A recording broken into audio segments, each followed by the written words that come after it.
Andrea, sí, te dije que... Andrea dice, hola, buenas tardes. Sí, busca la... o sea, si tienes la ley de enjuiciamiento civil a mano o otra pantalla o no sé cómo lo estarás haciendo, ¿sabes? Para que sigas un poco, mira, si te das cuenta que pone procesos especiales, libro cuarto, ley de enjuiciamiento civil, artículo 748 al 827. Eso te lo pone en la Empezaríamos en clase. ese artículo, sí. Entonces, tú para seguir la clase la sigues mirando la diapositiva y lo bueno sería que tuvieras la ley abierta o el temario, lo que no sé cómo lo estarás haciendo, yo creo que te dije que lo de la ley, y vas siguiendo a Fran un poco de esa manera. Esto al principio ya te lo comenté que te va a resultar un poco durillo, hasta que vas cogiendo la dinámica de la clase, ¿sabes? ¿Tienes algún problema? Me puedes mandar un WhatsApp privado y yo te voy guiando, no hay problema, para no cortar mucho. No se preocupen, vale. Pero sin problema, bueno, Andrés. Pues los procesos especiales que vamos a estudiar en concreto, además veremos que otra nota característica que me había quedado por ahí, no solo era la materia que se estudia, que se trabaja en estos procesos especiales, sino también porque existía un claro interés público, ¿vale? Dirigido del legislador, del Estado democrático en el que estamos. Se entiende que son materias y cuestiones que afectan por lo común a muchas personas, a todas las personas, y hay un interés en regularlas, ¿vale? No solo está el tema de la capacidad de las personas, sino, por ejemplo, los procesos de filiación. Nosotros aquí vamos a tener maternidad y paternidad, tanto en la versión de determinar que esa persona es mi padre o mi madre, como, bueno, mi madre es más complicado porque siempre tenemos antecedentes de hechos claros y concisos, como la versión contraria, impugnar esa paternidad, casi siempre, impugnar esa filiación, que yo no sea hijo de esa persona que reza, como se dice por ahí, consta inscrita en el registro civil, ¿vale? Los procesos matrimoniales también tienen un claro interés público, se intenta que el matrimonio sea una figura regulada en el Código Civil con una serie de derechos, pero también obligaciones que deben estar ahí, y no solo el hecho del matrimonio, que está muy fácilmente comprensible y regulado, sino qué ocurre cuando se rompe ese matrimonio. En ese sentido, tenemos no solo los procesos de separación, divorcio y nulidad de matrimonio, sino también las medidas que se establecen, las modificaciones que se pueden establecer, las formas de llegar a ese divorcio, a esa sentencia de divorcio, y por otro lado, qué ocurre con la parte patrimonial que ha generado ese matrimonio durante su existencia, como si se tratase de una empresa, cuando se quiebra o se rompe, qué ocurre con el patrimonio común, qué ocurre en este caso con el régimen económico matrimonial, cómo se forma y cómo se liquida, es lo que básicamente nos vienen a establecer estos procedimientos. Por último, determinados procesos de menores, no solo la sustracción internacional de menores, sino también cuestiones concretas que no vienen a ser en sí mismas procedimientos, sino actuaciones necesarias. Por ejemplo, cuando para establecer o cumplir una medida administrativa sobre uno o varios menores es necesario acordar lo que se llama entrada y registro en algún lugar privado o público. Eso es una medida bastante que hay que tomar con bastante cuidado, se le encarga a los tribunales y simplemente se valora el acordarla o no, y entonces ya se procedería pues a la entrada y registro de domicilio, para cumplir esa medida que se haya adoptado, pues de ingreso en un centro, de la tutela a través del cabildo, aquí lo vemos mucho, o cualquier otra. También sobre los menores, pues los internamientos en distintos centros especiales. Son algunos mini procesos, pero bueno, los tenemos que considerar especiales también, no solo por la materia, sino por el trámite y la excepcionalidad que incluye. Otra característica que tienen, los voy mezclando así a la vez que vamos viendo los tipos de procesos, otra característica común que tienen es que el legislador ha pensado, o pensó en su momento, año 2000, en un trámite corto, en un trámite con pocos pasos, ¿vale? Y que pudiera dar lugar rápidamente a una vista y a una resolución judicial que resolviera de manera definitiva el asunto. Bueno, esa fue la intención, ¿verdad? Los que estemos en los juzgados sabemos que la realidad dista mucho de ser así, pero la verdad es que tenemos pocos artículos, muchos procedimientos especiales, pero una regulación muy sencilla. Nosotros, ya lo veremos ahora en las disposiciones generales, pero nosotros siempre vamos a tramitar estos procesos especiales acudiendo al trámite procesal, al cauce procesal del juicio verbal. Y lo que haremos será tener en cuenta en cada uno de los procesos los artículos que nos introducen especialidades. Por ejemplo, la competencia. Por ejemplo, quién puede presentar, quién tiene la legitimidad o la legitimación activa para presentar esas demandas. Por ejemplo, la intervención del Ministerio Fiscal. Veremos que esos son especialidades y en cada uno de los procesos nos va a ir diciendo lo que hacemos. Bueno, introduciendo especialidades, ¿vale? Es un poquito lo que veníamos haciendo en los órdenes contencioso y social cuando no tenemos un artículo que nos regule determinada cuestión. Acudimos de manera supletoria a los artículos de la Ley de Enjuiciamiento Civil. Aquí ocurre lo mismo. Tramitamos sobre un juicio verbal con el cauce procesal del verbal, pero atendiendo a las especialidades, ¿vale? Eso ya de entrada nos facilita mucho el trámite y lo convierte en un trámite sencillo, que es lo que ha pretendido el legislador. Bueno, otro grupo de procesos especiales que ya no tienen el carácter personal, no atienden tanto a la capacidad de la persona o a las relaciones interfamiliares. Nos habla el título segundo de este libro de los procedimientos de división judicial de patrimonio. Ojo a los que estamos o a las que estamos en los juzgados. Siempre que oímos división judicial, ¿verdad que nos vamos casi automáticamente, nuestra cabeza se va a la partición de la herencia, a la división de la herencia? Y ocurre que no sé por qué se ha derivado en que la división judicial siempre tiene que ser de una herencia y cuando partamos un régimen económico matrimonial siempre tenemos que hablar de liquidación. Pues bueno, sí, en el argot del juzgado, en el día a día, ¿quién lleva las divisiones judiciales? Oiga, ¿de qué? ¿De herencia o de régimen matrimonial? Bueno, pues ya damos por supuesto, le hemos adjudicado ese nombre a las herencias y al otro lo llamamos liquidación de gananciales, ¿no? ¿Y quién lleva las liquidaciones de gananciales? No. Primero, son divisiones de patrimonio también, la liquidación de un régimen económico matrimonial. Y dos, no solo nos vamos a encontrar con gananciales en esta viña del Señor. Tenemos gananciales, pero también tenemos otros dos regímenes económicos matrimoniales posibles. Hago una preguntita ahí en el chat para el que quiera o el que quiera contestar. ¿Cuáles son esos otros dos regímenes matrimoniales? Esta pregunta es de contenido teórico, no debe entrar en el examen. Pero bueno, cuando veamos este tipo de procesos especiales, estudiaremos un poquito las notas características de cada uno de estos regímenes económicos y bueno, nos lo aprenderemos lo suficiente para entender el procedimiento, que es lo que nosotros queremos, ¿vale? A ver si la preguntita sería esa, aparte del régimen económico ganancial, de bienes gananciales, ¿cuáles son los otros dos que admite el derecho español, ¿vale?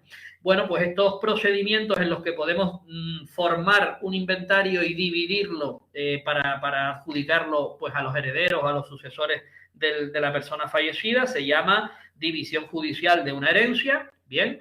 Y cuando se trate de un régimen económico matrimonial, lo que haremos será también inventariar si hace falta y liquidarlo conforme a lo que establecen estos artículos 782 a 812.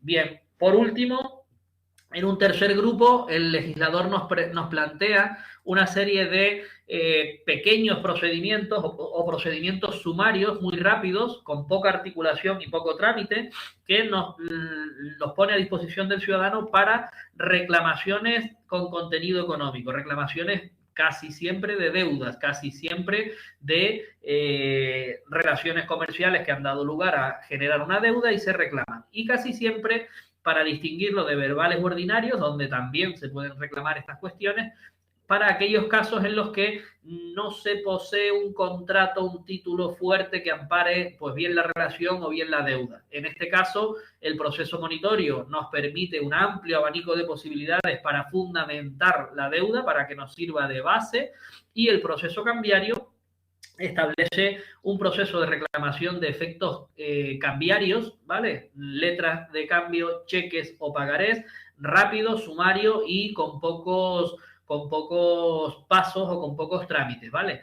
El monitorio simplemente tiene un requerimiento de pago con una posibilidad de oponerse o de pagar la deuda o bien no hacer ninguna de las dos cosas con sus consecuencias, y el proceso cambiario, además de admitir este requerimiento, además de este requerimiento y posibilidades de pago, no pago o no hacer nada, también admite una solicitud directa de embargo preventivo.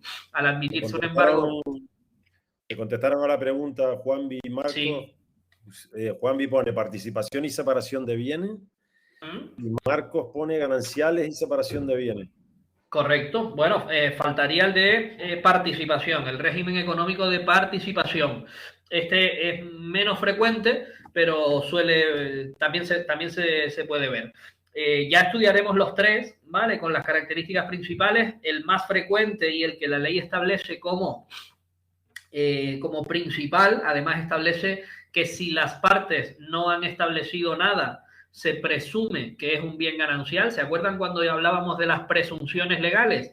Hablábamos de que el propio Código Civil establece determinada presunción, pues esta es una de ellas. Se presumirá ganancial el régimen económico matrimonial, salvo que las partes hubieran optado por otro distinto. Otro distinto puede ser, como bien dicen Juanvi y Marcos, creo que fue, uno, la separación de bienes, los patrimonios van a sobrevivir al matrimonio de manera separada, o bien el de participación, en el que se establecen, pues eso, una participación de un patrimonio en el otro por cuenta del matrimonio y a partir del momento en que se rompa. Ya los estudiaremos bien cuando nos toque, ¿vale?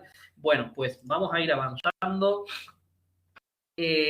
Aquí tienen un poco los subprocedimientos que se generan. En cuanto a los de capacidad, ya hemos dicho que simplemente va a haber un proceso que es nuevo, que se denomina proceso para la provisión de medidas judiciales de apoyo para personas con discapacidad. Y por otro lado, el famoso internamiento no voluntario por razón de trastorno psiquiátrico de la persona. Los que estén en juzgados de instrucción, en juzgados de guardia o en los juzgados que tienen esta competencia atribuida por norma de reparto, por ejemplo en La Laguna tienen un sistema rotatorio para ver quién se encarga de los internamientos en el hospital o en centros médicos, en centros adecuados a esto, sabrán que el internamiento pues es un rollo que te toque, pues porque tienes que trabajar rápido como si estuvieras en guardia y recordar, para los que ya hemos estudiado, que hay ahí dos articulitos que están vigentes, que son aplicables, sobre los que no cabe anular lo que se haya hecho, pero que el Tribunal Constitucional ha dicho que son inconstitucionales. Siempre al estudiar esta parte nos genera un montón de problemas. Cuando lleguemos lo veremos, pero apréndanse ya que lo que está en la ley está vigente, se aplica y no se puede acudir directamente a la nulidad por ser inconstitucional. Pero sí que es cierto que el Tribunal Constitucional ha dicho que determinados párrafos de los artículos del internamiento no voluntario resultan inconstitucionales, ¿vale? En concreto, 2 párrafos. Eso no significa que no nos lo puedan preguntar, no significa que no se aplique, simplemente se determina que va en contra del derecho constitucional. Imagínense pues esa situación, internar de manera no voluntaria por razón de lo que sea, en este caso un trastorno, a una persona que dice que no, que se revuelve diciendo que no ha hecho nada en contra de ninguna ley y aún así lo vamos a internar con o sin medida, con o sin resolución judicial que lo acuerde, ¿vale? Son situaciones que se producen en sociedad, todos los que lo hayan visto, pues lo han visto cómo se tramita ese internamiento, lo veremos aquí y saber ese detalle de que es verdad que el Tribunal Constitucional simplemente declaró esa situación de inconstitucionalidad. Traducido, pues es la solución menos mala que legalmente se ha podido prever para realizar estos internamientos que en la calle, en la vida real, resultan, pues en muchas ocasiones, más que necesarios, ¿vale? Y que además vienen bien para la persona que logra estabilizarse o lo que sea. Bueno, estos 2 procesos, nosotros vamos a ver hoy el primero, yo creo que sí que nos dará tiempo. El internamiento no voluntario pues tiene 1 o 2 artículos, no tiene más. En cuanto a los procesos de relaciones interfamiliares, ya los mencionamos, los de filiación vamos a tener paternidad y maternidad, tanto en la versión de determinar como de impugnar esa filiación, ¿vale? En los matrimoniales se abre un poquito el ámbito, el abanico de tipos de procesos o de subtipos.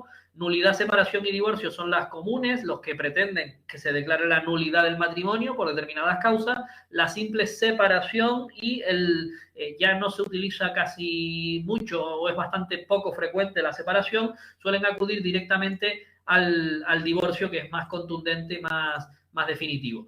Bueno, modificación de las medidas que se hayan acordado, simplemente adelantar, porque lo voy a adelantar, que al declarar un divorcio o una separación ya se pueden establecer distintas medidas. Cuando se rompe un matrimonio, cada uno va a hacer su vida por separado, podemos no estar conviviendo y cada uno vivir en su sitio, pero hay que determinar cuestiones básicas para después del matrimonio. Por ejemplo, con quién quedan la custodia de los hijos menores del matrimonio, que sean menores en ese momento, a quién se atribuye el régimen, la vivienda conyugal, quién es el que la va a usar, si se establece una custodia compartida, qué condiciones va a tener, dónde va a ir el hijo menor, cuánto tiempo y cuánto no, qué pasan las vacaciones, si se establece algún tipo de pensión, bien sea una pensión compensatoria, pues para el cónyuge que con la ruptura se ve muy perjudicado económicamente, o bien si se establece una medida de pensión de alimentos en favor de ese hijo para el cónyuge que no quede con la custodia, ¿vale? Se establece en esos casos un régimen de visitas más o menos amplio y a cambio, o a cambio no, en aras de contribuir a la educación y al crecimiento del hijo, se establece una pensión de alimentos, ¿vale? Pagadera en tal sitio con esta cantidad. Todas esas medidas que se establecen en un momento se pueden modificar. Pues para eso acudiremos a la modificación de medidas. Sobre todos estos procedimientos, también sobre el de guarda y custodia, cuando la pareja no está casada, simplemente queremos una guarda y custodia del hijo que hemos tenido fuera del matrimonio, no estamos casados, somos pareja, tenemos un hijo, lo más habitual casi hoy en día. O bien establecer solamente alimentos. Aquí en los alimentos debemos diferenciar, porque el Código Civil permite alimentos para los hijos, ¿vale? No voy a escribir hijos aquí, o sí, a ver si puedo, sí, para los hijos, pero también establece alimentos para familiares. No estamos hablando de estos alimentos que van por el cauce de los declarativos, ¿vale? Simplemente de los hijos menores, ¿ok? El concepto de alimentos es más amplio que el que se utiliza solo en derecho de familia, ¿vale? Por último, otros procedimientos que no se suelen ver tanto ya, cada vez menos, que es darle eficacia civil a una resolución de un tribunal eclesiástico. Cuando nos casamos o nos casábamos por la iglesia, teníamos esa resolución de la autoridad eclesiástica que procediera en cada caso, dependiendo de donde nos casáramos, y se llevaba a registro civil y a darle eficacia. Si traemos incluso resoluciones extranjeras eclesiásticas, pues habrá que hacer un previo proceso para admitirlas en nuestro.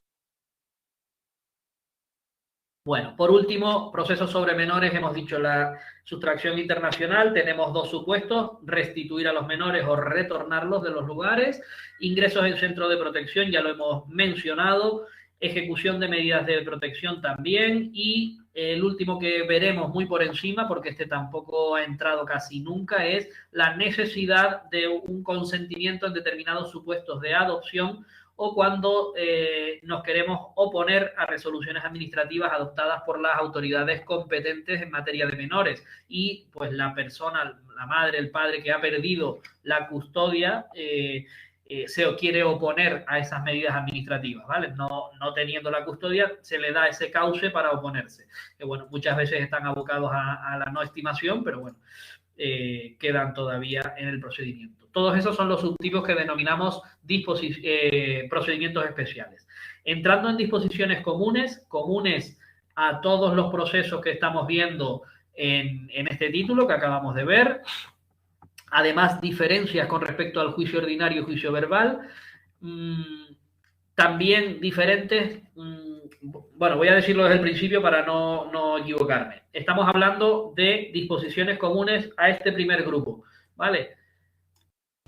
Provisión de medidas, lo que antes era la capacidad, el internamiento y los procesos de filiación, maternidad y paternidad. Tienen unas disposiciones comunes que no vamos a aplicar ni a los procesos matrimoniales ni a los procesos sobre menores. Son las contenidas en el 749 hasta el 754, si no me equivoco. Bueno, son peculiaridades, son especialidades y siempre tendremos en mente que el cauce que le vamos a dar a cualquier demanda en este sentido va a ser el de juicio verbal con estas especialidades. Miren, lo primero que nos dice la ley es que en estos procesos interviene el Ministerio Fiscal. Artículo 749, interviene de dos maneras. Unas, preceptivo, siempre es obligatorio, por eso les hemos puesto que siempre interviene, ¿vale? Cuando se trate del proceso de provisión de medidas judiciales de apoyo a personas con discapacidad, siempre vamos a tener al Ministerio Fiscal. Cuando se trate de la nulidad matrimonial, siempre vamos a tener al Ministerio Fiscal. Estamos hablando de anular un matrimonio que ha sido inscrito en su registro civil correspondiente y tiene que velar el Ministerio Fiscal por la legalidad de esa medida de matrimonio, de ese acta que tuvo acceso al registro, pero también de esa nulidad que se va a acordar en un proceso judicial. Por supuesto, la intervención del fiscal significa que se le va a dar traslado, que se le va a requerir para que haga informes, emita informes y que va a poder actuar dentro del procedimiento, va a poder pedir que se realicen actuaciones, se practique prueba o presentar los recursos correspondientes, ¿vale? Bueno, por último, siempre intervendrá en los procesos de sustracción internacional de menores y determinar o impugnar la filiación. En todos estos se considera que por ley siempre tiene que intervenir. En el resto de procedimientos que estamos viendo, que no hemos mencionado en estas tres letras, solo intervendrá cuando se trate de un menor, ¿vale? Cuando se trate de una persona con discapacidad o cuando se trate de una persona declarada ausente. El procedimiento de declaración de ausencia no lo tenemos que estudiar, pero saber que cuando una persona desaparece y no la encontramos ni viva ni muerta, pues tienen que pasar una serie de plazos y se le declara judicialmente ausente con carácter previo a la declaración posterior con el transcurso de más tiempo y de otras circunstancias de fallecimiento, ¿vale? La declaración de ausente tiene unas consecuencias y si se va a tramitar cualquier procedimiento de estos que le afecte estando declarado ausente, introducimos la intervención del Ministerio Fiscal para garantizar que todo se haga de la manera más legal posible. En cuanto a la representación y defensa en estos procedimientos, nos dice la ley que es necesaria, es preceptiva, con una salvedad, que es cuando a la persona demandado, en este caso, le deba representar el Ministerio Fiscal como defensor judicial. La figura del defensor judicial se plantea en determinados casos cuando no ha empezado la persona el propio procedimiento o cuando ninguno de los familiares que ahora veamos legitimados para poner las demandas y quien tiene que actuar es el Ministerio Fiscal. En esos casos, pues, se plantea la posibilidad de un defensor judicial y esto es transitorio hasta que se pueda nombrar a un familiar como defensor judicial. Recordar también que hay una especialidad para el proceso de familia llamado de mutuo acuerdo, que puede ser una separación, un divorcio, una modificación de medidas. La palabra mutuo acuerdo, partimos del artículo 777, si no me equivoco, creo que sí, que es ese. Lo que planteamos es que las dos partes o bien empiezan y siguen de acuerdo con lo que quieren, queremos divorciarnos, queremos modificar las medidas o alguna medida en concreto, ¿vale? Pero la cuestión del mutuo acuerdo es que acuden con la misma pretensión. Lo que quieren los dos es esto. Y digo que o bien lo empiezan y terminan, o bien empieza contencioso, cada una por su lado, pero en algún momento llegan a ese acuerdo y entonces transformamos un divorcio que llamamos contencioso, donde nos estamos peleando, por así decirlo, porque tenemos versiones contrarias, a un divorcio de mutuo acuerdo, una separación de mutuo acuerdo o unas medidas de mutuo acuerdo. La peculiaridad en estos procesos especiales está en que en el momento en que vayamos de mutuo acuerdo, cuando presentamos esa demanda, ambas partes, aunque son contrarias, tienen la misma versión, tienen la misma petición y pueden estar asistidas, como les ponemos aquí, por un solo procurador y un solo abogado. Ojo, en cuanto este acuerdo, este mutuo acuerdo se rompa en lo más mínimo, es decir, ya no estemos de acuerdo en que los carnavales la mitad lo pase contigo, la mitad lo pase conmigo. Desde que hay algún punto en el que discrepemos, dos cosas. Uno, el procedimiento se convierte de mutuo acuerdo, pasa a contencioso. Y dos, esa peculiaridad o esa especialidad que permite valerse de un solo procurador y un solo abogado desaparece porque ya no puede sustentarse más en el tiempo, porque hay versiones contradictorias, aunque sea por lo más mínimo, y nos transformamos a que una de las partes tendrá que designar por su cuenta su procurador y su abogado. Entonces ya tendremos dos partes con una doble postulación. Postulación es el derecho de representación y defensa de cada parte, ¿vale? Las preguntas en este sentido van a ir siempre así. La postulación en los procesos especiales del título 1 siempre es necesaria. Si no, un abogado podrá servir para las dos partes en todo caso, o algunas cosillas así, ¿vale? Será necesario procurador, pero no abogado, ¿vale? Entonces, tener claro que sí, que hace falta tanto abogado y procurador, salvo que sea el Ministerio Fiscal quien deba representar casi siempre al menor, a la persona con discapacidad, al ausente, ¿verdad? Que son esas figuras que no han podido personarse en forma en la causa. Bien. Con respecto, otra disposición general a estos procesos que nos habla como peculiaridad, como especialidad, sobre la disposición del objeto del proceso o indisponibilidad del objeto. Es decir, si las partes pueden llegar a acuerdos, a transacciones, o bien si pueden renunciar en un momento dado al proceso que ya hayan iniciado, o bien si el demandado puede allanarse, es decir, reconocer los hechos y pasar por ellos, pasar por lo que me están pidiendo en contra, o bien si alguna de las partes puede desistir.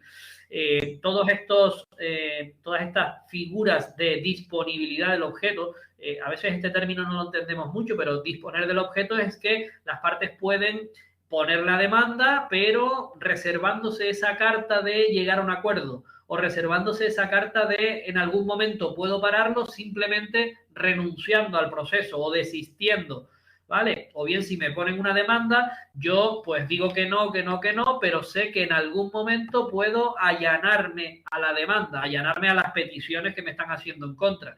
De esa manera las partes, en cierta forma, con cierto margen, pueden jugar con el procedimiento o alargarlo un poco hasta los distintos pasos.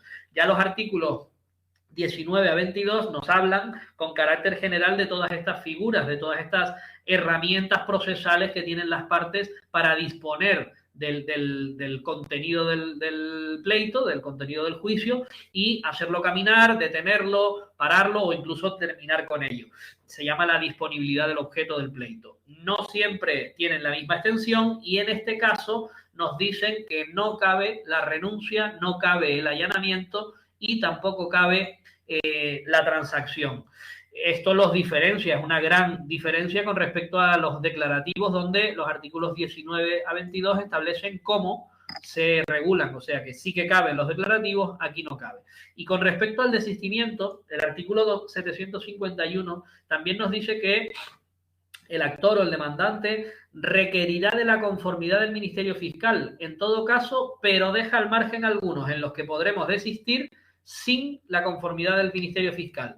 ¿En cuáles? Pues cuando se trate de la filiación, de determinar o impugnar la paternidad, de determinar la maternidad, siempre y cuando en esos procesos, pues lógicamente el fiscal no tenga que intervenir. ¿Cuándo no tiene que intervenir? Cuando no hay menores en el asunto, cuando, por ejemplo, estoy reclamando una filiación, quiero que Julio Iglesias sea mi padre, pero yo ya tengo 20 años. Oiga, ya usted pone la demanda, si le va bien, bien, si usted quiere desistir, ¿para qué vamos a molestar al fiscal? Usted desiste, no hay menores, no hay discapaces, no hay ningún problema. Y también que no haya ausentes, ¿vale? Declarados ausentes en el proceso.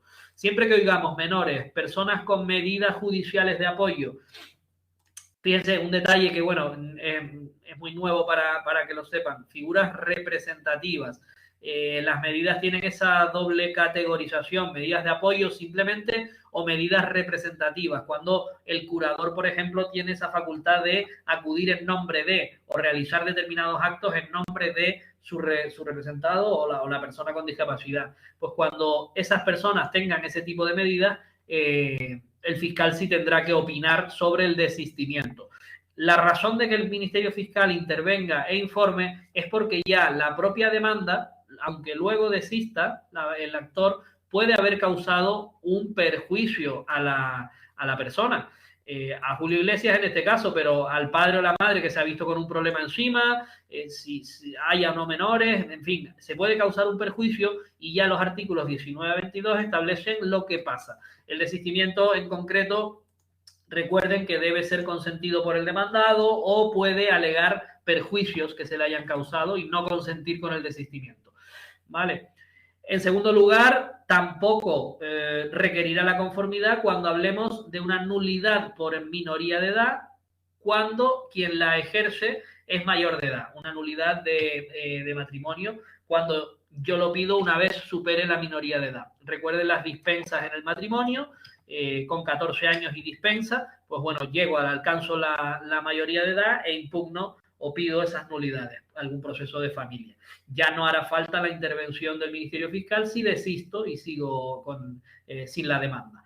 También las nulidades que estén basadas en error, coacción grave o miedo grave. Son supuestos en los que el Ministerio Fiscal no va a intervenir si hay un desistimiento. Y, por supuesto, en las separaciones y divorcios, si se desiste, ¿qué quiere decir? Pues que nos hemos reconciliado de alguna manera y paramos ese procedimiento, no queremos separarnos, no queremos divorciarnos. Realmente ahí el Ministerio Fiscal para nada interviene. ¿Vale? Nos da vía libre para seguir con nuestras instituciones matrimoniales y ya nos separaremos o no más adelante.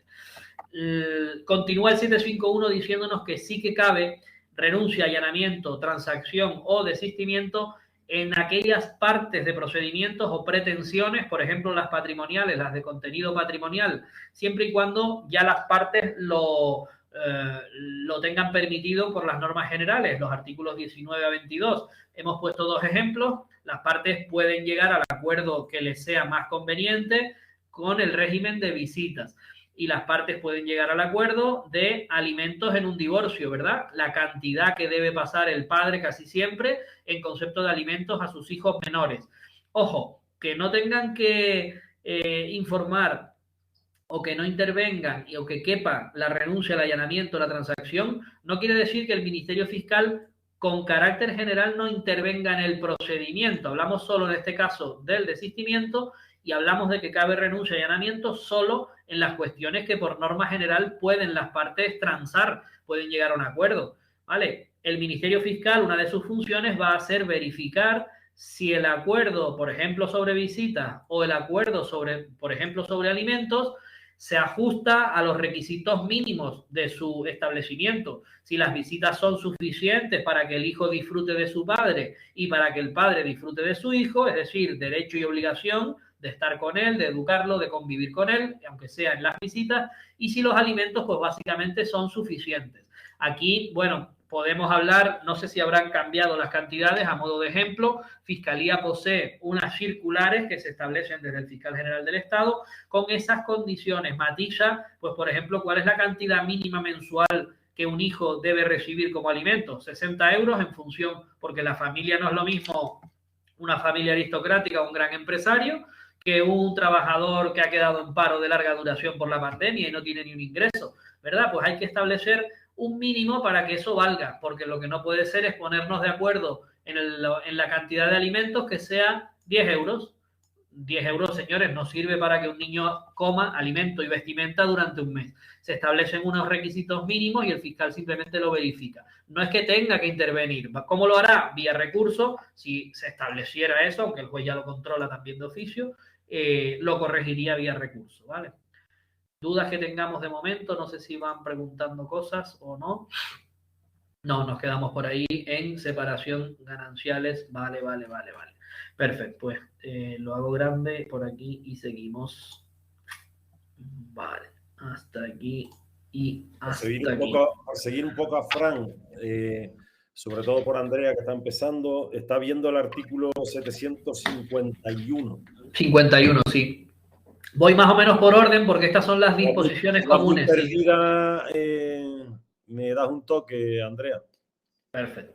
Bueno, miren, especialidades o disposiciones comunes a estos primeros procesos, el de provisión de medidas, filiación paternidad, maternidad e internamiento. En cuanto a la parte de la prueba, nosotros en los declarativos hemos estudiado, dependiendo si es ordinario o verbal, dónde se pide la prueba, dónde se impugna y dónde se admite, y por último, dónde se practica la prueba, ¿vale? Y luego hemos visto cómo el juez valora esa prueba, se tiene que ajustar a determinadas normas que le da la propia ley de enjuiciamiento civil y desprender de esa prueba practicada determinados efectos. Les puedo recordar dos formas que obligan al juez a hacerlo. Por ejemplo, si se reconocen los hechos, si se reconoce una documental, por ejemplo, o si no se opone a una prueba, una de las partes, ¿verdad? Que eso tiene una consecuencia y eso significa que para el juez se tiene por hecho probado, ¿verdad? En determinados casos. O, por ejemplo, el no personarse en determinados actos va a poder determinar que determinadas preguntas se tengan por contestadas de determinada forma. ¿Se acuerdan de eso? Que perjudica, por ejemplo, al demandado si no va.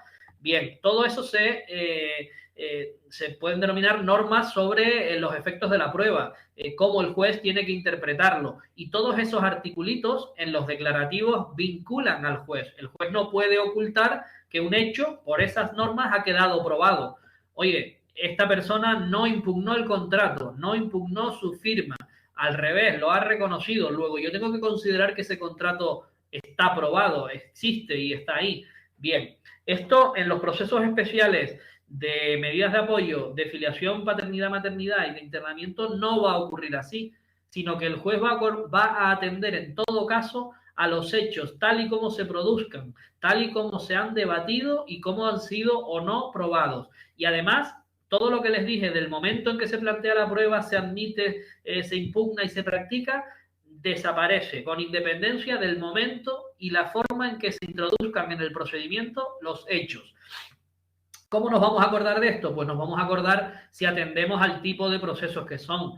Una filiación de Pepe Navarro y Ivonne Reyes, aquella famosa, duró un montón de años y durante todos esos tiempos se iban produciendo determinados hechos, salían determinadas noticias, se llevaban al pleito propuestas de pruebas, propuestas de ADN, propuestas de... ¿Vale? Y todo eso el juez lo iba teniendo en cuenta en el momento. No había que atender a que hubiera pasado la audiencia previa, ¿verdad? Del ordinario. No, esto ya no se admite porque pasó, no es un hecho nuevo, fuera, ran.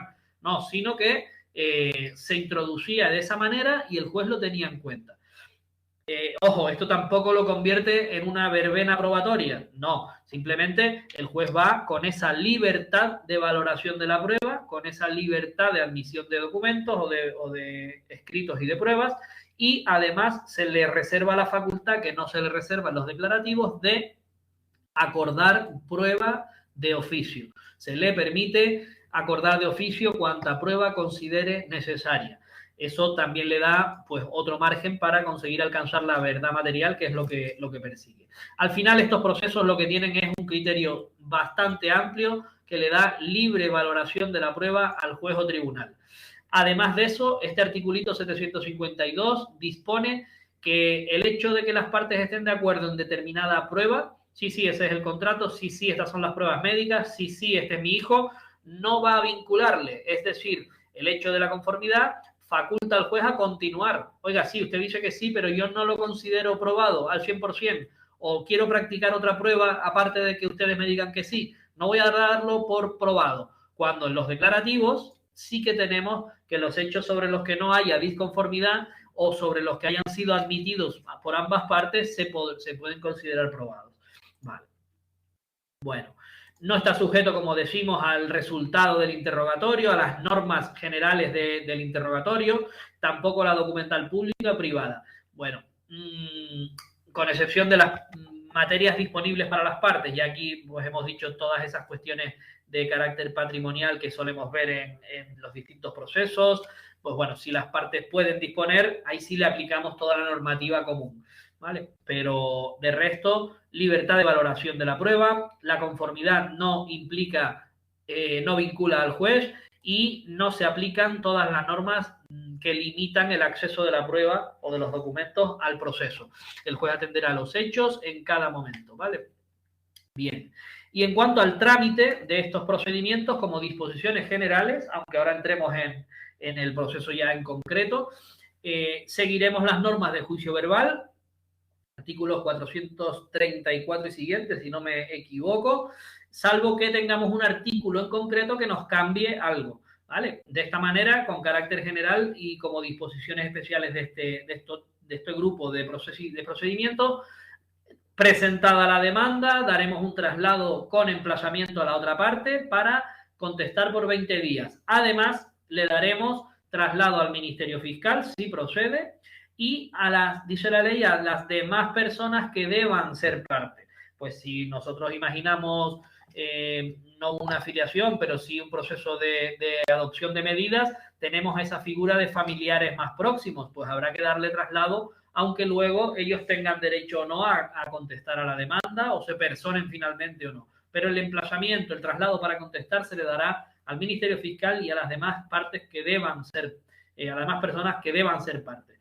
Con respecto a la vista, este tipo de procedimientos admitirá el trámite de conclusiones. Recuerden que en el juicio ordinario, declarativo ordinario, está previsto de manera preceptiva, de manera obligatoria. Una vez terminada la práctica de la prueba, el tribunal o el juez dará trámite a ambas partes para conclusiones, donde las partes informarán brevemente sobre cómo ha ido la práctica de la prueba, cómo ha ido con respecto a sus pretensiones, y recuerden que este trámite de conclusiones lo imaginábamos nosotros en una vista como cerrar el juicio, cerrar esa actuación del abogado mediante un resumen contundente, ¿vale? De forma sumaria, de forma rápida, valorando a su favor todas las pruebas, ¿vale?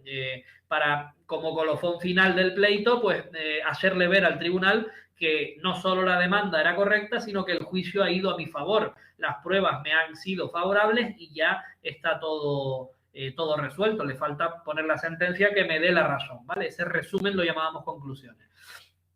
En el verbal, sin embargo, la ley solo establece la posibilidad de que el tribunal nos dé paso a esas conclusiones o termine justo después de practicada la prueba y diga que el pleito queda visto para sentencia, sin ese trámite de conclusiones o informe. La razón de esta de esta distinción entre unos ordinarios y unos verbales es la complejidad del asunto. Un ordinario admite causas mucho más complejas, más voluminosas, con una prueba mucho mayor. Pues imagínense juicios de varias sesiones, con mucha documental, con unos peritos que intervienen bastante, con varias partes que son no solo demandante-demandado, sino que hay terceros intervinientes, hay mucho asunto por ver y la práctica de la prueba es muy extensa, con lo cual viene bien un obligatorio trámite de conclusiones. En los verbales, juicios de menor entidad, juicios de menos volumen en prueba, de mayor sencillez a la hora de ver de qué se trata. A lo mejor se trata solo de determinar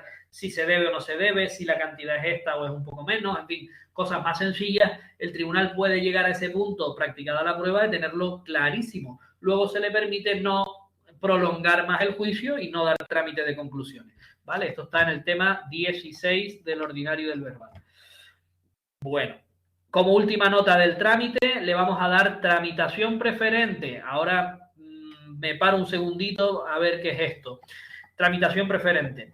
¿Y en qué casos? Cuando haya menores en el procedimiento, personas con discapacidad que tengan medidas de apoyo y cuando se trate de ausentes. También podemos decir cuando el Ministerio Fiscal intervenga de manera obligatoria, ¿verdad? Sería la otra vuelta de la misma moneda. Menores, discapaces con medidas de apoyo y declarados ausentes. En cuanto a la tramitación preferente, ya lo hemos visto en alguna ocasión.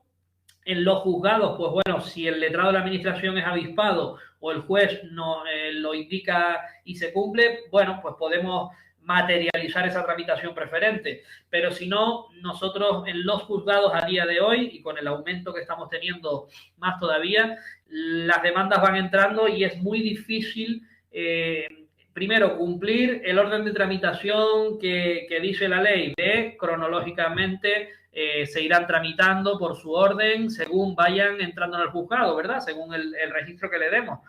Bien, si eso lo hiciéramos todos así, si los funcionarios estuviéramos todos coordinados para que la demanda 37 se turne y se reparta y se tramite justo con preferencia a la 38, ¿verdad? Que sería lo ideal, que es lo que dice la ley.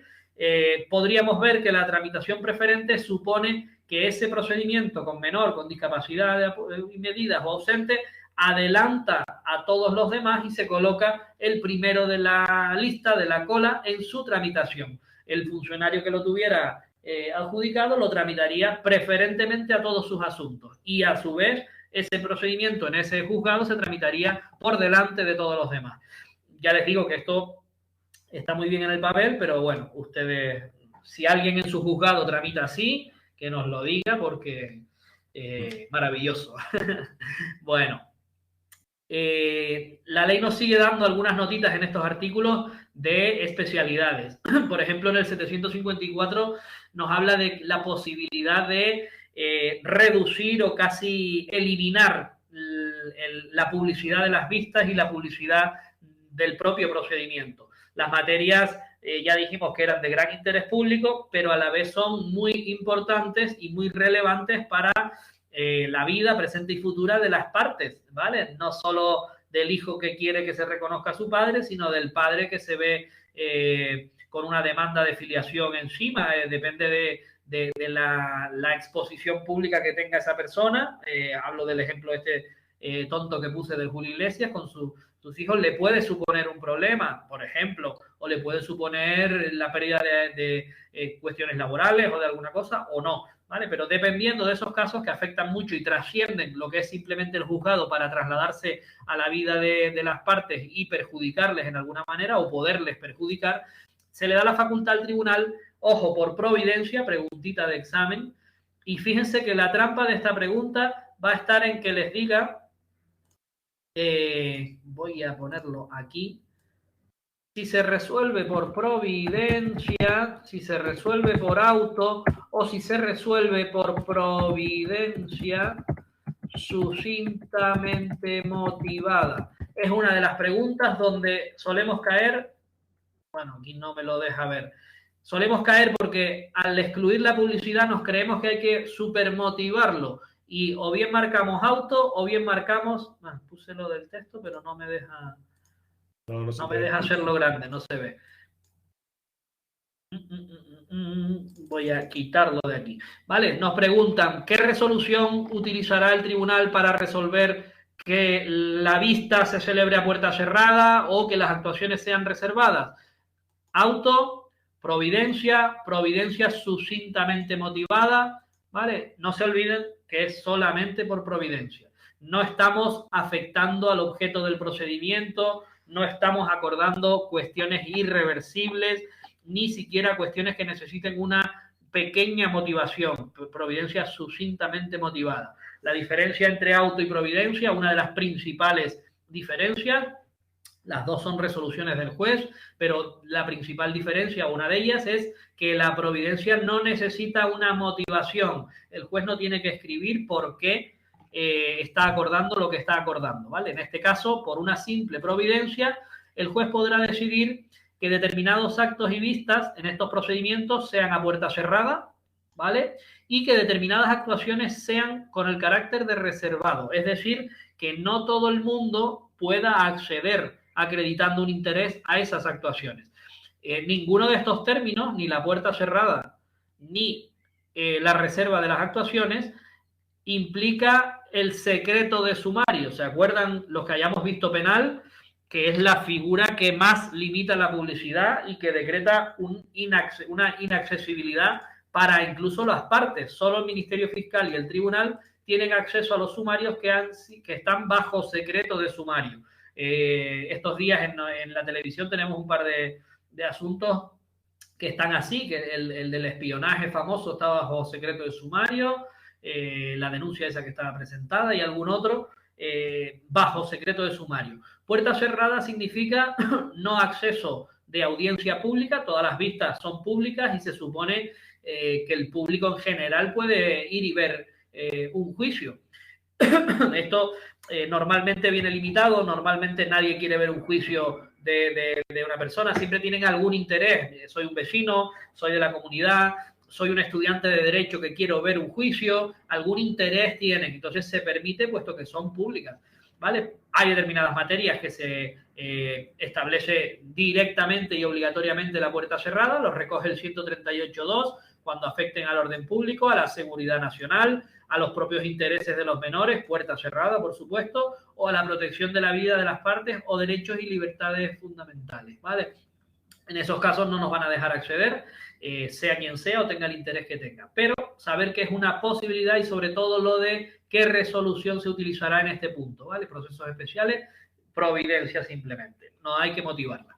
Bueno, otra cuestión que nos dice por último, creo yo ya, de las disposiciones generales, nos habla de que todas las sentencias que se vayan a dictar en estos procedimientos acceden, como no puede ser de otra manera, a los registros públicos. ¿Quién lo va a hacer y cómo? Son las dos preguntitas que nos pueden caer en estos exámenes, en preguntas de este tipo. Lo va a hacer el letrado de la administración, es el encargado de enviar sentencias y resto de resoluciones definitivas a los registros civiles. Si he reconocido la paternidad, al registro civil. Si he impugnado una filiación, al registro civil. Si acuerdo una serie de medidas o nombro un curador para esta persona con discapacidad, al registro civil. Pero con la reforma de la ley 821 también se incluye, bueno, ¿quién lo hará? El letrado. ¿Y cómo lo hará? De oficio. No hace falta que se lo pidan las partes. Cuando termine el procedimiento con sentencia o auto definitivo, de oficio habrá que mandarlo. Igual que cuando acordamos un fallecimiento, enviarlo al registro civil. Igual que cuando decretamos un divorcio, al registro civil. De oficio, el letrado, ¿vale? Incluye la última reforma que no de oficio, sino a petición de parte, si es necesario porque la medida lo requiera, un curador que tiene, por ejemplo, facultades de representación o tiene facultades que se llaman de enajenación de los bienes de una persona con discapacidad. Imaginemos pues cualquier trastorno de personalidad, discapacidad mental, etcétera, que le impide a una persona actuar en el tráfico mercantil, vender y comprar sus cosas, pues porque no domina eso o no puede, no alcanza su capacidad para eso. Nombramos un curador para esas funciones y la otra parte, o los familiares o incluso el Ministerio Fiscal, solicita que se comunique no solo a los registros civiles para su estado civil, personalidad, etcétera, sino también al registro de la propiedad en determinada finca que es propiedad de esta persona. Oye, anoten ustedes esta cuestión para que no haya ninguna confusión. Registro mercantil, si se trata de una empresa a nombre de él o en la que tenga participación, o registro de bienes muebles o cualquier otro que tenga relación con lo que estemos hablando, ¿vale? La diferencia es que esto va a ser a petición de parte y lo hará también el letrado de la administración, el que lo comunique, ¿vale? Bueno. Para las medidas judiciales que se hayan adoptado, solamente se hará si la persona en cuyo favor se adoptan, pues lo solicita, ¿vale? Si el discapaz que lo haya hecho es quien lo solicita, a instancia de parte, a instancia de la parte demandante o la persona que haya recibido ese apoyo, esas ayudas que pueden ir de menos a más y son bastantes medidas. Bueno, terminamos aquí con las disposiciones generales. Voy a hacer esto y esto, ¿eh? Aquí y aquí. ¿Dudas que nos quedan? ¿O dudas que tenemos? Acaba de decir Fran, disposiciones generales, pues ya tienen que tener a la hora de estudiar del 700, que fue la primera diapositiva que les puso Fran, 748 al 755. ¿Vale? Esas son las que abarcan todas nuestras disposiciones generales. Bueno, aquí están todos los procesos especiales, pero las medidas son las que acaba de decir CEO. Y otra cosa, en esta ley han habido reformas, entonces les voy a pedir que no estén haciendo test del tema 18 hasta que nosotros no hagamos porque las reformas que hay no las hemos actualizado. ¿Por qué? Porque no pudimos actualizarlas en su momento, porque no les entraban a la gente en el examen del año pasado. Anterior. Porque la reforma fue posterior a la convocatoria y no pudimos reformarlas, ¿vale?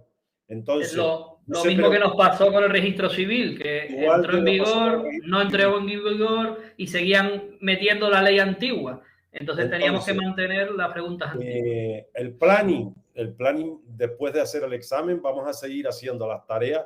¿Qué pasa? Que vamos a dejar ahí hasta que nosotros hagamos el mantenimiento del tema 18 en la plataforma, pero tenemos materia para ir repasando. O sea, desde que vamos a ir viendo el tema 15, que es el de sindicato, que ya vimos una parte, hasta que podemos ir repasando por otro lado, pues yo qué sé, algo de la misma ejecución, o seguimos dedicados a sindicatos y nos quitamos ese tema de arriba también. Ya eso lo vamos viendo. Cuando esté el tema ya todo preparado, el tema 18 en la plataforma, pues empezaremos a hacer el planning. No vamos a hacer, como no hemos visto, pues no vamos a ver todo el tema de golpe. O sea, vamos a ir dividiéndolo en articulado como lo hemos ido viendo hasta ahora, ¿vale? Pero tenemos un margen para nosotros arreglar todas las reformas que hubo en la ley. Bien. ¿Okay? Bueno, pues vamos, vamos a meternos con el proceso que es nuevo realmente. Viene a sustituir a los que ya trabajaron con la ley antigua antes de esta reforma, año 21 y para atrás. Viene a sustituir a la incapacidad o a los procesos de incapacitación, que también lo llamábamos, ¿vale? Entonces, bueno, saber que ahora se denomina proceso sobre la provisión de medidas judiciales de apoyo a personas con discapacidad. Y saber que nos abarca a los artículos 756 a 763. Los artículos siguen siendo los mismos que antes regulaban el proceso sobre la capacidad de las personas. Estos artículos, como digo, sufrieron o experimentaron una gran reforma el año 21, la ley 8/2021 de 2 de junio, la digo por si acaso, aunque la tienen ahí y la tienen en el tema también, de reforma de la legislación civil y procesal para el apoyo a las personas con discapacidad en el ejercicio de su capacidad. Ahora explico un poco el espíritu de esa ley para que lo tengamos en cuenta. Pero saber que a través de ella no solo se reformó la ley de enjuiciamiento civil en este punto, sino otras muchas normas. Lo que quisieron con estas reformas procesales es cambiar el sistema. El sistema anterior lo que tenía era una situación doble de personas con capacidad jurídica, personas a las que esa capacidad no es completa y hay que completarla, fíjense ustedes. Entonces, lo que hacíamos era sustituir la toma de decisiones de estas personas con discapacidad por las decisiones que alguien tomaba en su nombre, en su representación, en su tutela, en su curatela, etcétera, ¿vale? Pero eran otras personas las que, completando esa capacidad, tomaban las decisiones por ella. El nuevo sistema viene a basarse en que la voluntad de estas personas se respeta al máximo. Son ellas las que tienen capacidad, pero necesitan medidas de apoyo, y son ellas las que van a manifestar cuál es su voluntad en los determinados necesidades que tengan, y también sus preferencias, porque muchas veces no hablamos de necesidades, tienen todas las necesidades cubiertas, sino que hablamos de, oiga, que quieren hacer algo tan sencillo como ir a un sitio los lunes, martes y miércoles y necesitan que les lleve a alguien, o necesitan que ese centro tenga el acceso para discapacitados del tipo que sea, ¿vale? Pues simplemente eso. Ese nuevo sistema, como regla general, lo que dice es que es la propia persona con la discapacidad que tenga la encargada de tomar sus propias decisiones, ¿vale? Bueno, estos articulitos sustituyen y eliminan al proceso de incapacidad o de incapacitación que terminaba. No voy a entrar ni en los grados de capacidades que había, ni en las figuras de tutela, tutor, no, vamos a dejar eso ya, que eso no nos lo van a preguntar. Solamente saber que sí, que terminaba con la famosa sentencia que por un lado reconocía y acordaba la incapacidad, declaraba incapaz a una persona. Sí. Perdona, me está preguntando Rosa. Sí. Entonces estos artículos del 756 al 764 los estudiamos por la nueva ley. Efectivamente. Sí. Ya la ley ya está actualizada. Ustedes la ley de enjuiciamiento creo que la tienen en el tema 16. Sí, pero ya se los comenté la clase anterior, que si o la anterior, no me acuerdo, pero sé que lo comenté, que si alguno estaba con ley antigua, que que se descargara la nueva ley o que la actualizara con las reformas estas. Yo, por ejemplo, tengo la antigua y le voy añadiendo a los artículos las reformas. Los Sí. imprimo, los grapo en la hoja y tal, porque ya tengo la ley marcada, pero vamos, No lo se, mejor es que no se preocupen. Yo lo sigan que por la ley nueva. Yo al modificar el tema, en el temario, voy a dejarles en azul, en esta parte, todo lo que ha cambiado la nueva ley. Porque fíjense que muchas veces la modificación solo afecta a donde antes decía incapaz, ahora dice persona Sí, con discapacidad y medidas judiciales de apoyo. Sustituye un término. Pero bueno, en este primer proceso sí que lo cambia todo, porque viene a ser ese cambio en el que ya, bueno, yo les hablo claro, un poco es maquillar, un poco es adaptar el derecho internacional, un poco es cambiar el nombre de una realidad que muchos tenemos o que muchos conocemos de personas con discapacidad. Y esto ha sido un caballo de batalla de todos los gobiernos y todos los legisladores desde hace un montón de tiempo. Donde antes era incapaz, ahora era capacidad modificada. Hace 10 años. Luego pasó a ser no sé qué. Luego ya no podías decir discapacitado, sino persona con... Al final seguimos hablando de las mismas situaciones que llegan momentos en los que tiene que intervenir un juzgado, bien sea por montones de causas, ¿vale? Y le damos distintos nombres o distintos trámites. En este caso, esta reforma del 21 apuesta por un cambio de concepción, un cambio de concepto. Ahora tenemos que ver que nadie es incapaz y nadie puede ser declarado incapaz. Todos tenemos la capacidad de manifestar nuestra voluntad en las cosas que nos afecten en igualdad de condiciones. Ahora bien, lo que sí tiene que regular el tribunal es si necesita medidas de apoyo y cuáles son. Por otro lado, si existe alguna controversia en esas medidas, ¿vale? Vamos a hablar de los expedientes de jurisdicción voluntaria donde haya oposición. Si varios familiares, uno dice que lo mejor es que la persona esté en un centro, la persona discapaz, como medida de apoyo, que le ayuden de ese centro. Y otros dicen que no, que tiene que estar en el campo al aire libre y escuchando música. Ahí hay un conflicto, no se puede resolver por jurisdicción voluntaria, vamos al procedimiento nuevo. O, por ejemplo, cuando la persona se vale por sí misma, pero no controla las cuestiones patrimoniales. Despilfarra, es lo que era antiguamente el hijo pródigo, pues bueno, si le dejas suelto, gasta el patrimonio sin conocimiento, etcétera, etcétera, pero de resto es perfectamente normal. Pues si tenemos que nombrarle un curador, vamos a establecer hasta dónde llega esa figura. Solamente en esos casos aplicaremos estas medidas. Si luego hace falta acordar alguna de las figuras de la ley, consejero, el acompañamiento, la sustitución por delegación, todas esas figuras que les hablé al principio, se acuerdan también con este procedimiento. En el tema 18, cuando yo lo suba completo, van a tener en azul, porque el texto suele ser en negro, en azul todo lo que ha cambiado. Y verán que muchos artículos simplemente donde ponía secretario judicial han aprovechado, ¿verdad?, a poner letrado de la administración. Pero en estos artículos es todo nuevo. Vale. Yo estoy mirando ahora mismo el 757 y no tiene nada que ver No con tiene lo nada que que ver, es todo nuevo. Bueno, avanzamos un poquito más para dejarlo por lo menos visto.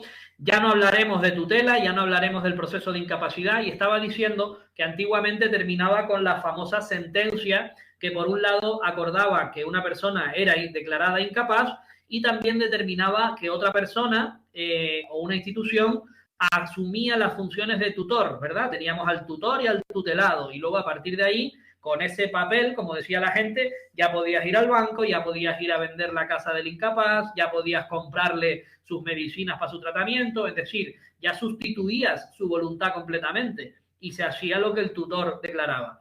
Tras la reforma y con este nuevo concepto, además de cambiar el nombre de este procedimiento, ya no vamos a tener una sentencia de incapacitación, sino una resolución que solamente nos va a decir que se adoptan determinadas medidas de apoyo conforme a la ley 821 en el caso de que sean necesarias. Punto y final. ¿Vale? Si se nombra un curador también, que es la otra posibilidad. ¿Quién es la persona? Pero recuerden que en la graduación de las personas que podían sustituir al incapaz o actuar por él, teníamos a la tutela como la figura más grande y de mayor espectro, y en segundo lugar el curador, donde el curador solo era necesario para determinadas funciones. Poníamos el ejemplo siempre de manejar el dinero. Para cualquier acto de transmisión patrimonial del incapaz, del antiguo incapaz, tenía que actuar el curador, darle el visto bueno, ¿verdad? Sacar dinero, meter dinero, vender, comprar.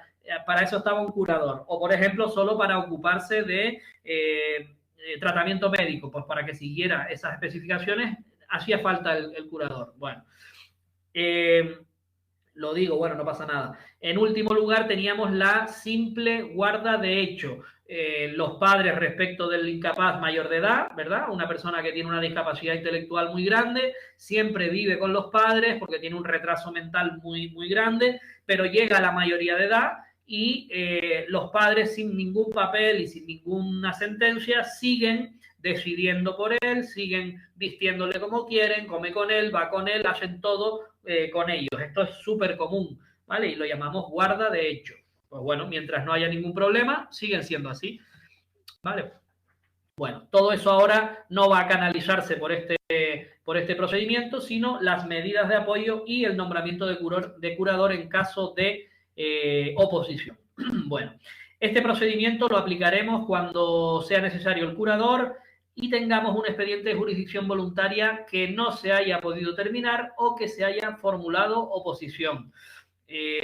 No solo a Andrea que empezó hoy, sino a todos los que no hemos visto el tema de jurisdicción voluntaria. Tranquilidad, ¿vale? No estamos obligados a saber ahora por invento, por intelectual divino, lo que es un expediente de jurisdicción voluntaria. Nosotros estudiaremos, además de la ley de enjuiciamiento civil, otra ley que se llama de jurisdicción voluntaria, la ley 15/2015, donde estudiaremos una serie de expedientes, no se llaman procedimientos, que han quedado fuera de la ley de enjuiciamiento civil siempre y que están diseñados para aquellos supuestos en los que no hay contradicción entre las partes, lo que era antes una tutela, lo que es nombrar a un curador, son cosas en las que nadie se opone y que las tiene que resolver un juzgado porque le compete. Aplicamos esos expedientes de jurisdicción voluntaria donde está el fiscal también para verificar la legalidad y nombramos a nuestro curador. Pero ¿qué pasa si otro familiar u otra persona que ha venido cuidando a esta persona discapaz durante mucho tiempo quiere ser él el curador o se opone a que sea su padre, su hermano, su tío por algún motivo? Pues porque el padre está peor que el hijo, vamos a hablar en llano. Pues que se puede oponer en ese expediente de jurisdicción voluntaria y entonces la ley dice que automáticamente paramos esa vía y nos tenemos que ir a un proceso, antes decían, de capacidad. Ahora lo llamamos de provisión de medidas judiciales de apoyo a la persona discapacitada, ¿vale? Ni se preocupen, ¿vale? Lo más normal es que no hayan entendido casi nada de este caso, pero ya lo veremos porque la oposición hay que estudiarla toda y luego darle otra segunda vuelta para ir entendiéndolo todo. Lo que sí nos podemos ir quedando es que estos procesos de provisión de medidas se utilizan en esos casos: nombramiento de curador o expedientes de jurisdicción voluntaria en general y de nombramiento de curador también en los que haya oposición o no se haya podido resolver. Parecen pocos, pero son bastantes, ¿vale? Bueno, al final de todo esto, en estos artículos, veremos que el legislador lo que quiere es que la persona con discapacidad esté completamente integrada y pueda de alguna manera participar, ¿vale? De hecho, vamos a ver un articulito en el que el letrado de la administración va a tener que preocuparse, realizando las actuaciones que considere necesarias, se va a tener que preocupar de que la persona sobre la que vamos a valorar las medidas, es decir, la persona con discapacidad, entienda todo lo que se está haciendo ahí, pueda participar en el procedimiento, incluso pueda manifestar su voluntad para opinar sobre las medidas propuestas, ¿vale? Es lo que llamamos la intervención activa de la persona con discapacidad. Bueno, pues en cuanto al trámite, les hemos puesto los 4 puntos básicos que siguen el juicio verbal: presentación de la demanda, examen y admisión por el letrado de la administración. Si falla algo o falta alguna documental, subsanación, ¿verdad? Le pedimos que subsane no sé si se ve, no se ve mucho, lo dejé así. le pedimos que subsane y admitimos la demanda. Esto lo hace el letrado. Hay un traslado al Ministerio Fiscal y las demás personas que puedan ser parte por 20 días, artículo 753. La contestación a la demanda en ese plazo se presenta con la misma forma de demanda, con los requisitos que sabemos del juicio verbal, y de hecho es que se siguen los trámites del artículo 405.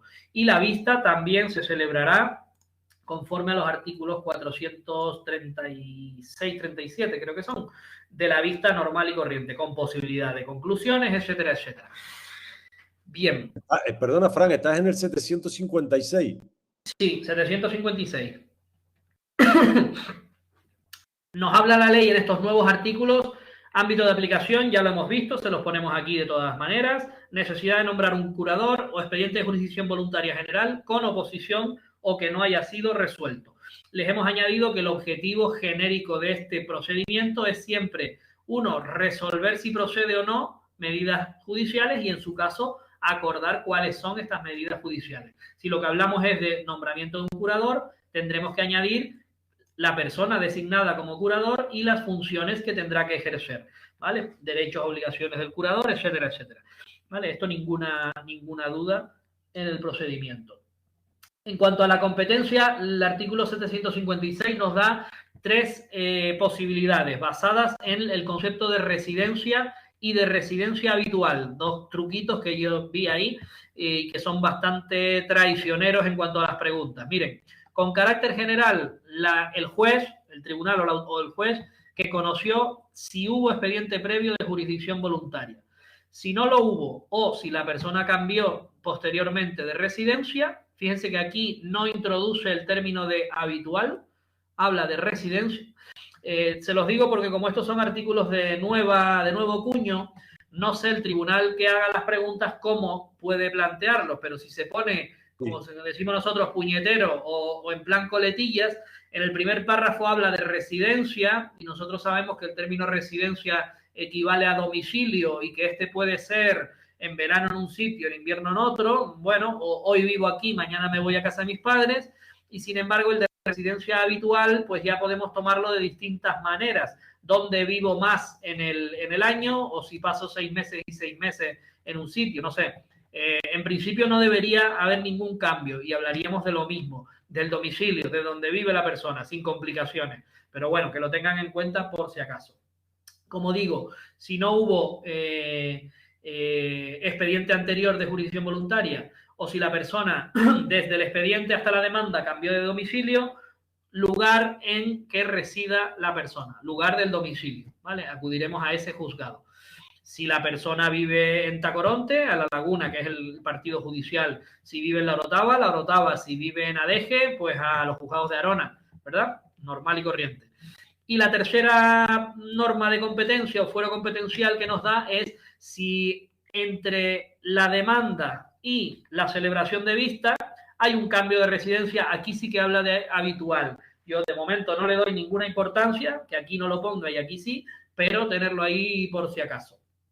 Si hay este cambio, nos dice que aplicaremos la inhibición, dictaremos un auto de inhibición, ¿vale? Porque al decirnos que se remitirán las actuaciones al juzgado competente, nos está hablando de auto de inhibición al juzgado competente. El 756, a la hora de estudiar esto, y más ahora cuando hay un cambio, tienen el 756.1, el 756.2 y el 756.3 tienen las tres preguntas. Las tres preguntitas las tienen hechas.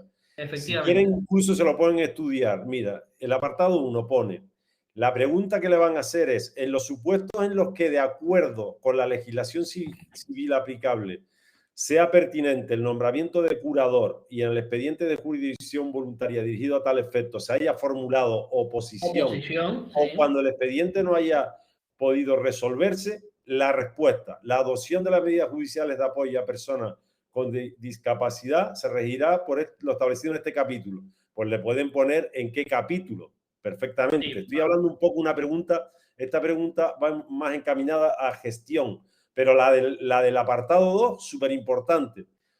Cuando nos habla de competencia, ¿será competente para conocer de las demandas sobre la adopción de medidas de apoyo a personas con discapacidad de la autoridad judicial que conoció la autoridad judicial que conoció. Pues, sería este supuesto.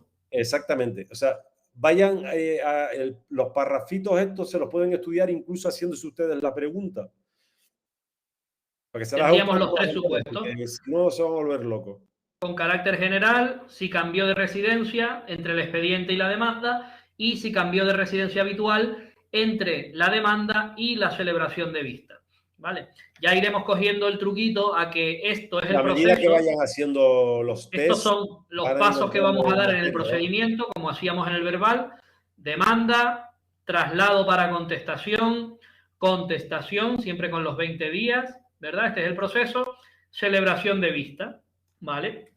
En esta demanda, si nos acordamos de la forma, nos viene un apartado que pone juzgado competente. ¿Por qué estoy presentando aquí la demanda? Oye, la estoy presentando porque no ha habido un expediente, o sí que ha habido un expediente y usted es el juzgado que conoció del expediente. Ah, muy bien, pues está bien presentada.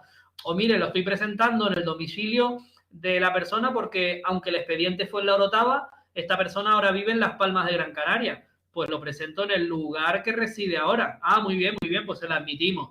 O mire, lo estoy presentando en Las Palmas de Gran Canaria porque, bueno, lo presentamos la demanda aquí y ahora le estoy diciendo que se fue a Las Palmas. Ah, vale, pues entonces acuerdo un auto de inhibición. Se remiten las actuaciones al juzgado de Las Palmas para que continúe, para que celebre la vista allí.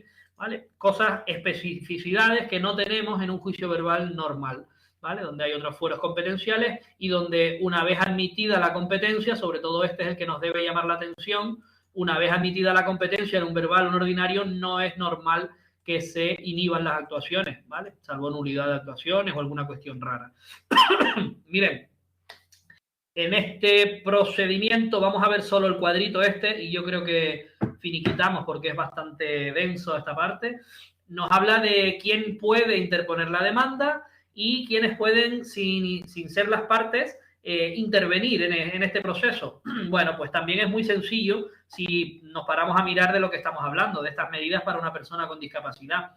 El artículo 757 nos dice que pueden promover el procedimiento la propia persona interesada, o sea que ya estamos reforzando su capacidad, ¿verdad? Si fuera el proceso anterior, el propio incapaz tendría que tener un defensor judicial que ratificara su petición, ¿se acuerdan? Y hasta que se le nombraba, era el Ministerio Fiscal quien actuaba como defensor judicial. Era un rollo y no estábamos admitiendo que la persona tuviera una capacidad completa, ¿vale? Ahora, la propia persona interesada, por sus propios medios, puede promover la adopción de medidas de apoyo. Y ustedes pensarán, igual que lo pensé yo, ¿qué hace? Va al juzgado y dice hola, o si puede ir, va, si no puede moverse, no va, si no sabe hablar, si es sordo de mucho porcentaje, ciego, efectivamente, pues todas esas cositas la ley no las dice mucho, o más bien nada, ¿vale? Entonces, bueno, por un lado nos causa muchos problemas, por otro lado, la opinión de la mayoría sobre esta ley, pues tampoco es muy positiva, ¿vale? En el sentido de que ha dejado muchos cabos sueltos en cosas que regula.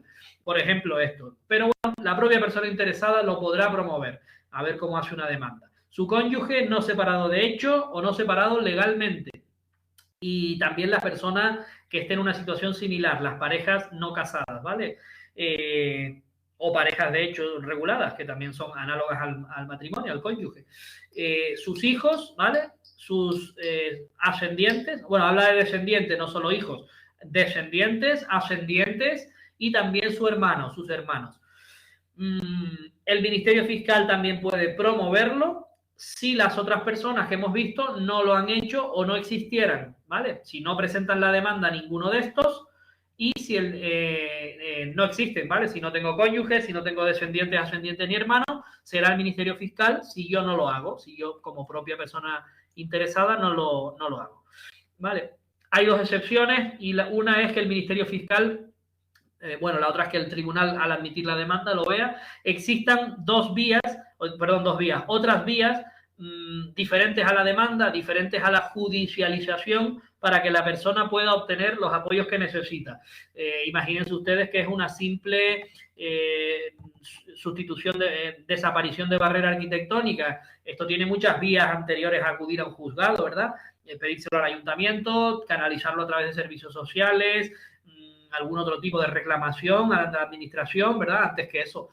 Pues bueno, ese ejemplo sería uno en el que el Ministerio Fiscal pues no estaría legitimado o no procedería a interponer la demanda.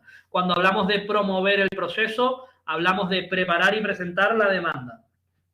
Bueno, de la demanda, si lo que se solicita en la demanda es nombrar un curador, vamos a darle traslado para alegaciones, dice el artículo 757, al propio curador, porque algo tendrá que decir. Normalmente son familiares y están dispuestos a ser curador, pero en algunas ocasiones, a falta de familiares, no podemos acudir a esta persona. Y hay que darle un traslado y él nos va a decir que no, que lo siento mucho, pero yo no puedo, yo no soy, yo no estoy, etcétera, etcétera, etcétera. Bueno. Y por último, otras personas que pueden intervenir, pero no siendo parte, siempre y cuando acrediten algún interés directo. En este caso, la ley nos remite al artículo 13 de la propia ley de enjuiciamiento civil, donde nos habla de terceros intervinientes, aquellos sujetos que no son demandantes, tampoco son demandados, pero tienen un interés directo en la causa. Claro, en ese artículo 13 es mucho más genérico porque habla de todas las materias posibles, incluso de acciones de consumidores y usuarios, fíjense ustedes, pero no, si lo limitamos a este proceso, pues serán algunos familiares que no son muy lejanos, por ejemplo, o alguien que tenga alguna relación directa o patrimonial directa con el discapacitado, ¿vale? Podrá intervenir de la forma que dice la ley como tercero que no sea parte del proceso, ¿vale? Nos vamos a quedar aquí, aunque nos queda el tema de los registros civiles, que ya lo hemos visto un poquito, nos queda lo del defensor judicial y alguna otra cosilla, pero bueno, yo creo que está bien por hoy. Vamos a hacerlo de dos partes. Voy a parar la grabación. Voy a